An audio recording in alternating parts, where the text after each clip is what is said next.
Good day, everyone. Welcome to another part of our module. And remember, we're still on using Excel for data analysis. And I said, if you have Google Sheets, you can also use it for this analysis. I remain your instructor, Owewa Ewumazino.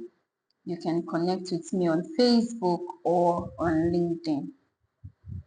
So I have a data set here, a work exercise that we can work with for this part of our class.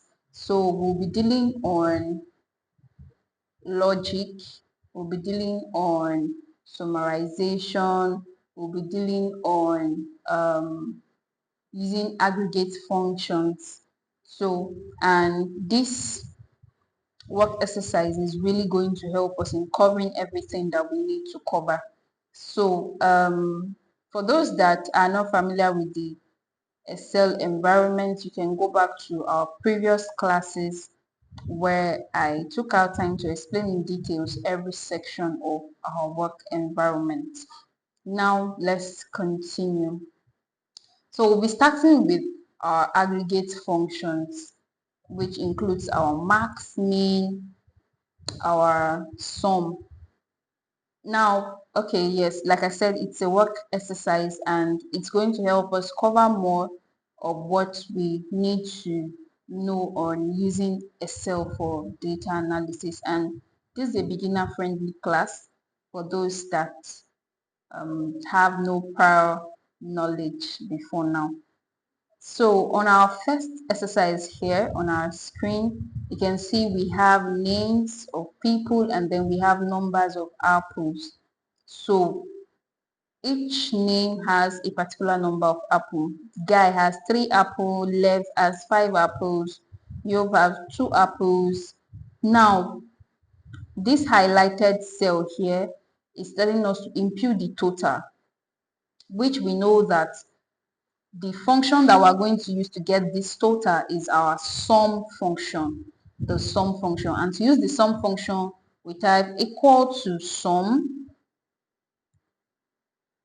right? And then what we just need to do is to highlight.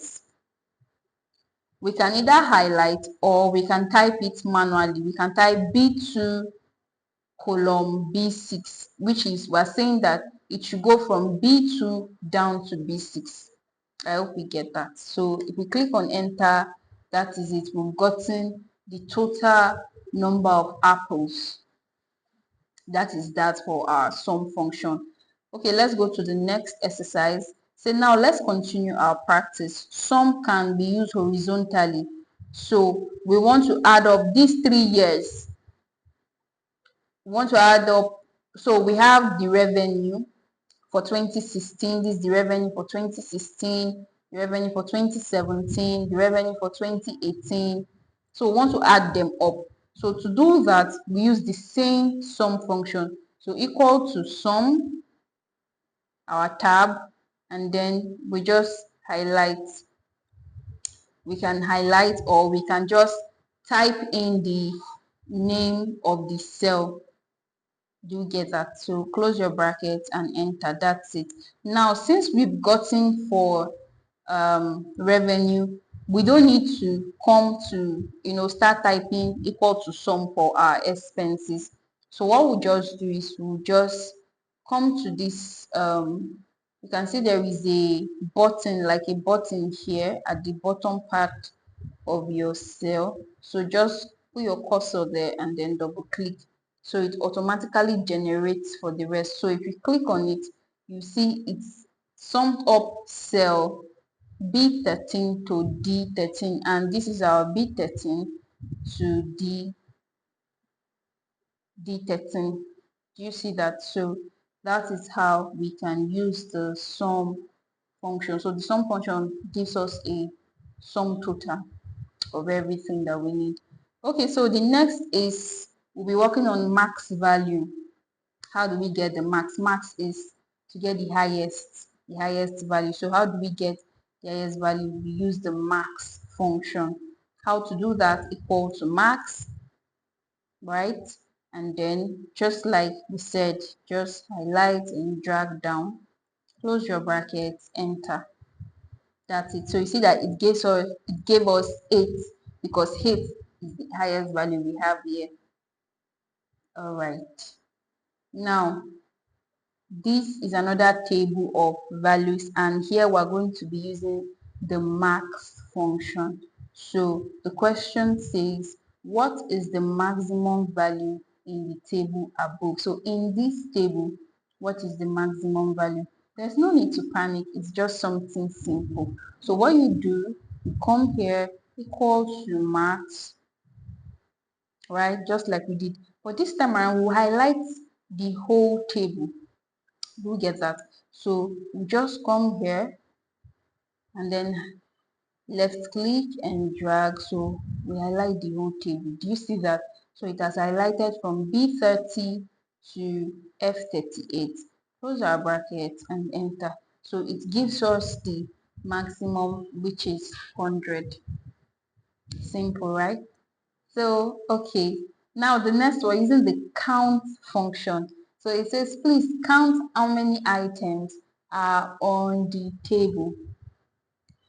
Count how many items are on the table. So all we just need to do is to use our count function. Now for the count function, we have the count and we have the count r. So we have count, right? Let me make this bold. We have count and then we have count r. So we use the count for numbers, for numerals, then we use the counter for names. So for our chili sauce, so let's do something so that you understand better. So if we use the equal to count and then we highlight,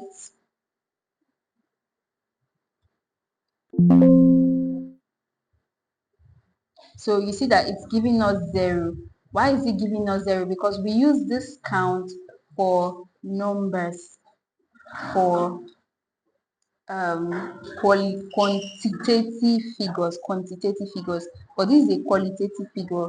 It's not a number or not figures. So what we use is the count r. Do we get that?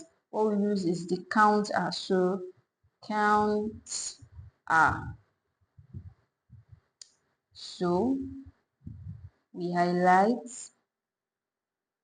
I hope we understand,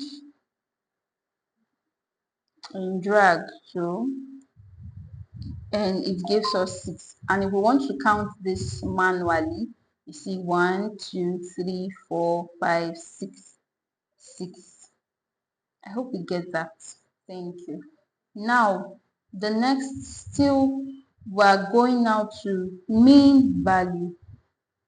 So this is just how, so this work exercise helps us to use this function, so you don't just only know it, you see how we are using it. So it's a practical class.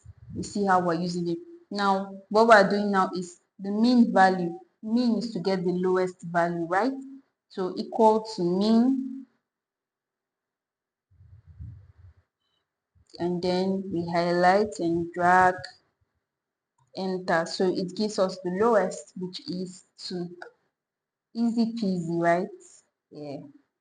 So just like we did for our max value initially, now we have to return the minimum value from this table. And you know, if you want to do it manually, it's going to be a bit difficult. It's going to take our time. So this is where our functions come in very handy.